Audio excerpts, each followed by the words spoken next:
다 함께 기도하심으로 월요일 새벽 기도회를 하나님께 올려드리겠습니다.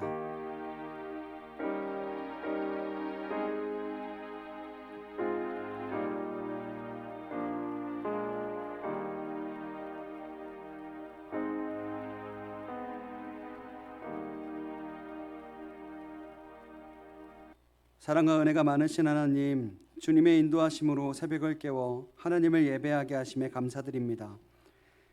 이 시간 새벽에 나온 우리가 주님의 음성에 귀 기울이며 하나님만을 찬양하며 나아가오니 이 시간 우리 가운데 함께하여 주옵소서. 무엇보다 오늘 하루도 주님에게 자라가는 이 하루가 되게 하여 주옵소서. 감사드리며 예수님의 이름으로 기도합니다. 아멘. 우리 다 함께 찬송가 288장 하나님께 올려드리겠습니다.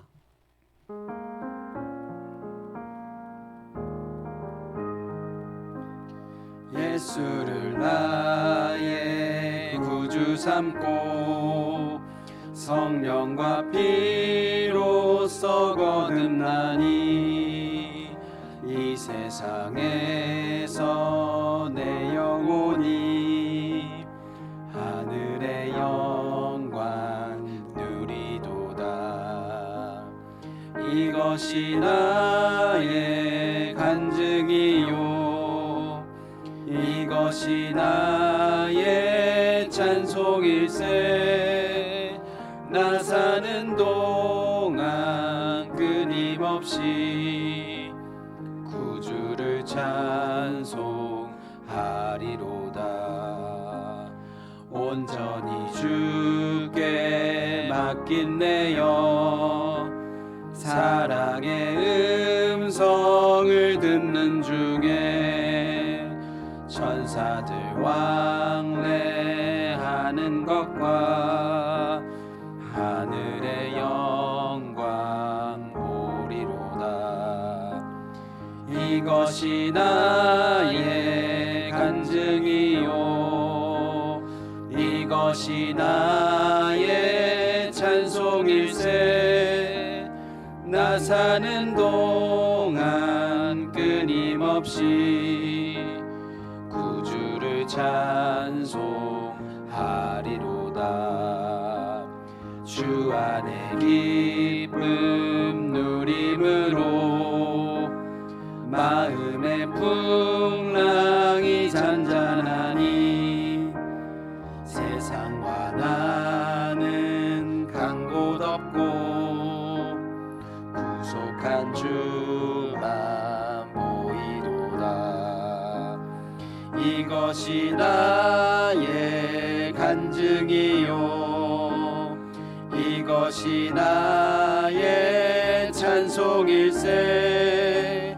나 사는 동안 끊임없이 구주를 찬송하리로다.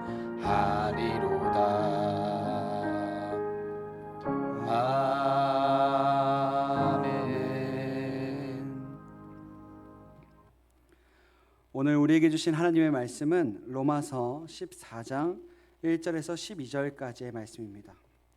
로마서 14장 1절에서 12절까지의 말씀입니다. 제가 가진 성경으로는 신약성경 258쪽에 있습니다. 로마서 14장 1절에서 12절까지의 말씀을 한 절씩 교독하시고 마지막 절은 함께 봉독하도록 하겠습니다. 믿음이 연약한 자를 너희가 받되 그의 의견을 비판하지 말라. 어떤 사람은 모든 것을 먹을 만한 믿음이 있고 믿음이 연약한 자는 채소만 먹느니라. 먹는 자는 먹지 않는 자를 업신 여기지 말고 먹지 않는 자는 먹는 자를 비판하지 말라. 이는 하나님이 그를 받으셨음이라. 남의 하인을 비판하는 너는 누구냐? 그가 서 있는 것이나 넘어지는 것이 자기 주인에게 있음에 그가 세움을 받으리니 이는 그를 세우시는 권능이 주께 있음이라. 어떤 사람은 이 날을 전날보다 낮게 여기고 어떤 사람은 모든 날을 같게 여기나니 각각 자기 마음으로 확정할지니라. 나를 중히 여기는 자도 주를 위하여 중히 여기고 먹는 자도 주를 위하여 먹으니 이는 하나님께 감사함이요 먹지 않는 자도 주를 위하여 먹지 아니하며 하나님께 감사하느니라. 우리 중에 누구든지 자기를 위하여 사는 자가 없고 자기를 위하여 죽는 자도 없도다. 우리가 살아도 주를 위하여 살고 죽어도 주를 위하여 죽나니 그러므로 사나 죽으나 우리가 주의 것이로다. 이를 위하여 그리스도께서 죽었다가 다시 살아나셨으니 곧 죽은 자와 산 자의 주가 되려 하심이라. 내가 어찌하여 내 형제를 비판하느냐 어찌하여 내 형제를 업신 여기느냐 우리가 다 하나님의 심판대 앞에 서리라. 기록되었을 때 주께서 이르시되 내가 살았노니 모든 무릎이 내게 꿇을 것이요 모든 혀가 하나님께 자백하리라 하였느니라.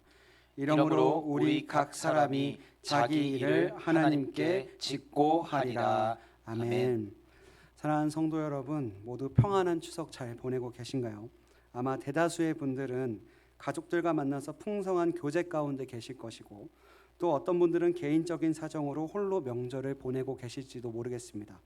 오늘 이 시간 우리가 어디에 있든지 누구와 함께하든지 동일한 주님의 은혜와 평강이 모든 성도님들을 위해 가득하기를 축복합니다. 여러분, 우리는 명절이 되면 마음이 좋기도 하지만 한켠으로 복잡해질 때가 있습니다. 왜냐하면 북적이는 가족들 틈에서 홀로 혹은 외로이 보내는 것을 통해서 우리는 문득 마음속에 자를 하나씩 꺼내 들고서요, 다른 사람들을 판단하거나 혹은 나 자신을 재고 있는 경우들이 있기 때문입니다. 가령 우리는 가족들을 보며 결혼은 언제 하는가, 취업은 언제 해냐라는 식의 판단에 자를 들이밀거나요, 홀로 명절을 보낼 때는 다른 이들의 행복한 모습을 보면서 우리 가족은 왜 이럴까? 나는 왜 홀로 보내야 하나? 비교와 낙심의 자로 나 자신을 재단할 때가 있습니다. 그런데 그렇게 내 마음의 자로 다른 사람과 나를 재단하려는 순간 우리의 명절은 감사의 자리에서 불평과 상처의 자리로 전락해버리고 맙니다. 그래서 많은 사람들이 명절에 더 이상 의미를 부여하기보다는요, 그냥 혼자 여행을 가는 사람들도 참 많아지는 추세라고 합니다. 이처럼 우리가 살아가는 모든 곳에는 판단이라는 문제가 우리를 괴롭히곤 합니다. 그런데 오늘 우리가 함께 읽은 로마서 말씀에도 이러한 판단의 문제로 아파하는 사람들이 존재했습니다. 당시 로마 교회에는 매우 특수한 역사적 배경이 있었는데요. 주 49년 글라디우스 황제가 로마에 있던 모든 유대인들을 추방하는 칙령을 내렸습니다. 그래서 유대인 그리스도인들은 교회를 떠나야만 했습니다. 그리고 그 빈자리를 이방인 출신 그리스도인들이 점점 채워갔습니다.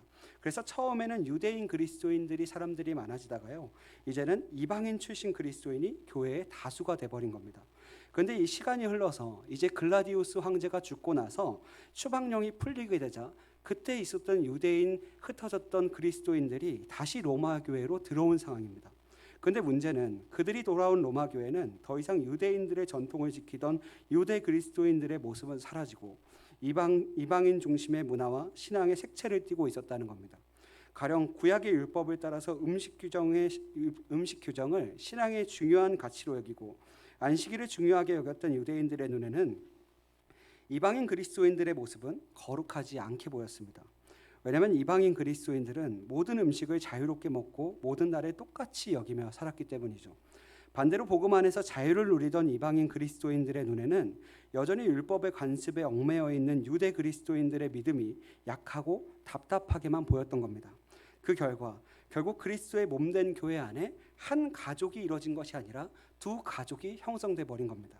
그래서 로마 교회 안에는 서로를 향한 마음의 자를 하나씩 들이밀고서 너는 틀렸다, 너는 잘못됐다라고 서로를 판단하는 아픈 상황이 지속되고 있었던 겁니다. 여기까지가 바로 이 로마서 14장에 국한되어 있는 로마 교회의 상황이었던 겁니다. 그런데 바울은 그런 로마 교회를 향해서, 그리고 오늘날 사람들을 쉽게 판단하는 우리 그리스도인들을 향해서 어떻게 하면 서로를 향한 판단을 내려놓고 하나가 될 수 있는지 몇 가지의 해답을 제시해 주는데요. 지금부터 바울이 제시한 그 세 가지의 길을 함께 살펴보도록 하겠습니다. 첫째, 그 사람의 주인은 내가 아니라 하나님이심을 우리를 기억해야 됩니다. 여러분, 로마 교회 안에는 어떤 음식은 조심스러워하며 채식만 먹는 사람들이 있었고, 믿음 안에서 모든 것이 자유롭다며 무엇이든지 먹는 사람들이 존재했습니다. 그러자 서로를 향해서 손가락질이 시작됐어요. 믿음이 약하네, 한쪽에서는 율법에 얽매여 있네 라면서 서로를 무시하고 어떻게 신앙인들이 저럴 수 있냐면서 서로를 손가락질하기 바빴습니다. 이러한 상황에서 바울이 아주 중요한 질문을 4절에 던지는데요. 4절 앞에 보면 이렇게 되어 있습니다. 남의 하인을 비판하는 너는 누구냐라고 했습니다. 여러분 한번 상상해 보세요. 우리가 만약 옆집을 놀러 갔다고 해봅시다. 그 아이가 어떤 아이가 옆집 아이가 방을 더럽히고 있는 거예요. 그런데 그 아이를 보고서 우리가 그 아이를 심하게 야단칠 수 있을까요? 야단칠 수도 있습니다. 그런데 그 순간 우리는 월권을 하게 되는 거죠. 왜냐하면 그 아이는 내 아이가 아니라 옆집 부모의 아이이기 때문입니다. 아이를 가르치고 바로 세우는 것은 전적으로 부모의 권한인 것이죠. 마찬가지입니다. 우리가 보기에 답답해 보이는 교회의 지체, 혹은 이해할 수 없는 가족, 혹은 오늘날 홀로 명절을 보내며 마음속으로 떠올리는 그 사람들, 그 사람은 내 사람이 아닙니다. 바로 주님의 사람인 것이죠. 우리는 어떤 사람을 보고 믿음의 길에 잘 서 있는지, 혹은 저 사람이 신앙생활을 잘 하는지 잘 판단하고 싶어 합니다. 그러나 그것은 하나님께서 상관하신 일이라고 말씀하고 있는 겁니다. 내가 그를 판단하는 것은 마치 하나님께 이렇게 말하는 것과 같아요. 하나님, 참 못 믿었네요. 그러니 제가 주인의 역할을 대신하겠습니다. 이렇게 하나님께 말하고 있는 교만한 행동인 것입니다. 오늘 성경은 우리에게 분명하게 말합니다. 우리가 판단하기 전에 하나님께서 그를 먼저 인정하셨다고 말입니다. 3절에 보면 우리가 접목해야 하는 구절이 나오는데요. 바로 이는 하나님이 그를 받으셨습니다 라는 구절이 나옵니다. 여러분 여기서 모든 것이 끝납니다.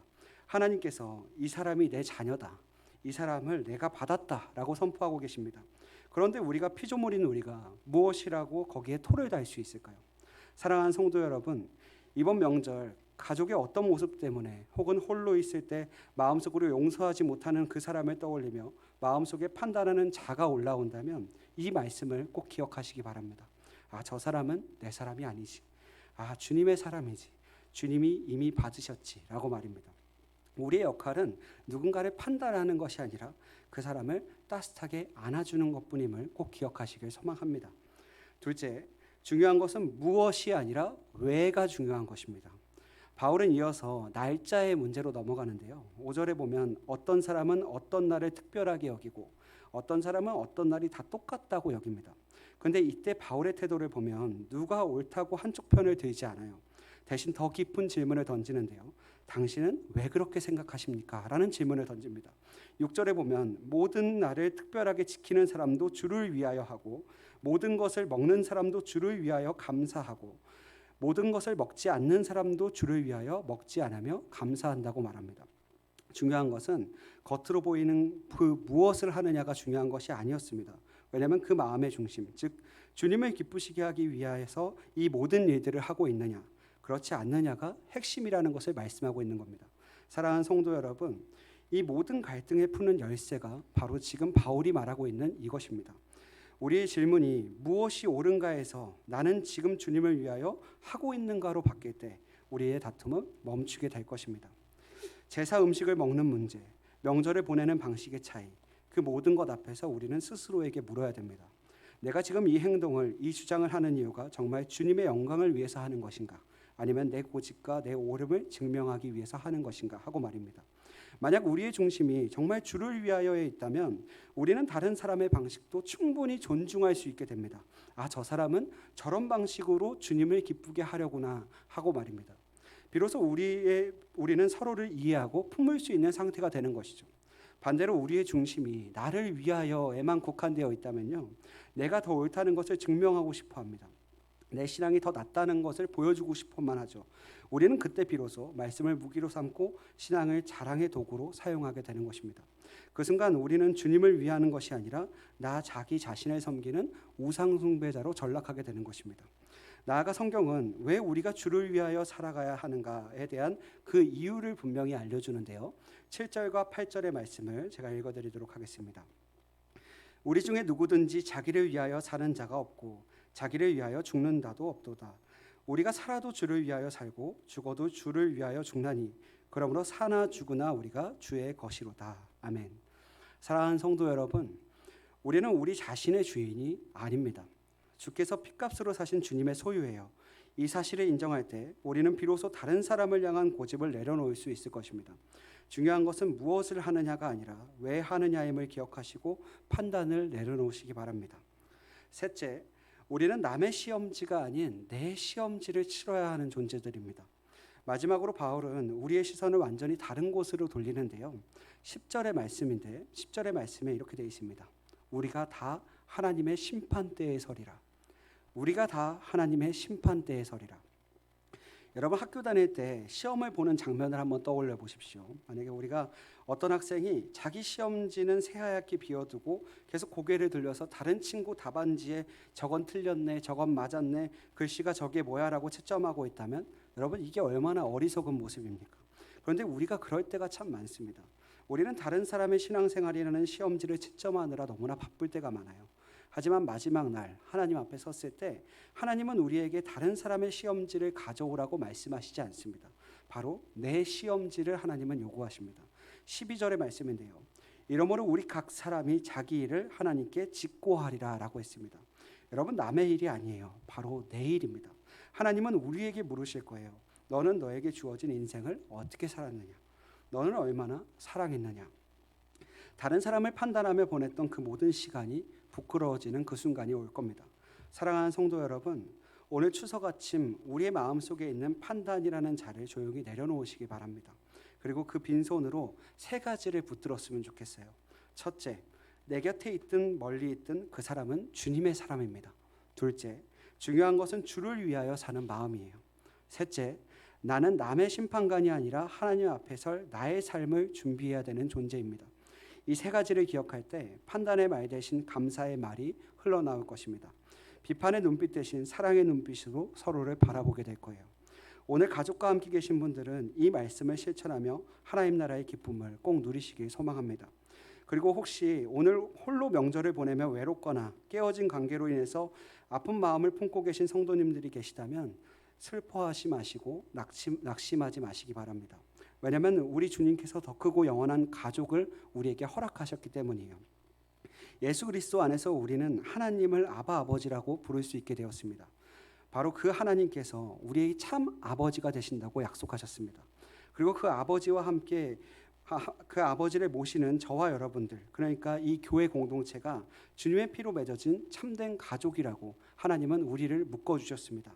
여러분은 결코 혼자가 아니고 우리의 주인이신 주님께서 그 누구보다 가까운 위로자로 지금 당신과 함께 하시고 우리라는 영적 가족을 위해서 기도하고 계십니다. 말씀을 맺겠습니다. 우리 모두 각자의 자리에서 이 판단을 내려놓고 오늘 하루 추석 가족들과 그리고 때로는 친구들과 이 판단의 영을 내려놓고 하나님 앞에 사랑의 영을 품고 살아가는 우리 모두가 되길 주님의 이름으로 소망합니다. 기도하겠습니다. 사랑의 하나님 아버지, 오늘 주신 말씀을 붙들고 각자의 삶의 자리로 나아갑니다. 우리 마음속에 있었던 판단의 자리를 내려놓게 하시고 하나님께서 받으신 내 가족과 이웃을 사랑으로 품게 하여 주옵소서. 무엇을 하든지 나의 옳음이 아닌 주를 위함이 되게 하시고 다른 사람을 향하던 시선을 거두어서 하나님 앞에 설 나 자신을 준비하는 지혜를 더하여 주옵소서. 오늘 남을 명절의 기간 가운데 주님께서 함께하여 주시고 우리 모든 성도님들의 심령 가운데 하늘의 위로로 오늘 하루 우리를 붙들어 주옵소서. 감사드리며 살아계신 예수 그리스도의 이름으로 기도합니다. 아멘. 하늘에 계신 우리 아버지, 아버지의 이름을 거룩하게 하시며 아버지의 나라가 오게 하시며 아버지의 뜻이 하늘에서와 같이 땅에서도 이루어지게 하소서. 오늘 우리에게 일용할 양식을 주시고 우리가 우리에게 잘못한 사람을 용서하여 준 것 같이 우리 죄를 용서하여 주시고 우리를 시험에 빠지지 않게 하시고 악에서 구하소서. 나라와 권능과 영광이 영원히 아버지의 것입니다. 아멘. 우리 시간 기도하실 때 받은 말씀을 기억하며 함께 기도하며 나아가겠습니다. 나아가 곧 시작되는 특별 다니엘 기도회와 부흥회 그리고 특별 새벽 기도회를 통해서 우리가 영적으로 충만한 시간을 보낼 수 있도록 함께 기도해 주시기 바랍니다. 그리고 공조시설 공사가 진행 중에 있습니다. 모든 손길 위에 하나님의 은혜로 함께 해달라고 기도해 주시고요. 추석 명절 고향을 오고 가는 모든 성도님들 가운데 하나님께서 지켜보아 주시고 그 가족들을 만날 때도 우리가 축복의 통로가 될 수 있도록 함께 기도해 주시기 바랍니다. 고난당하시는 분들과 개인 환우들을 위해서 기도하시고 개인의 기도 제목 가지고 간절히 기도하며 나아가겠습니다. 기도하겠습니다.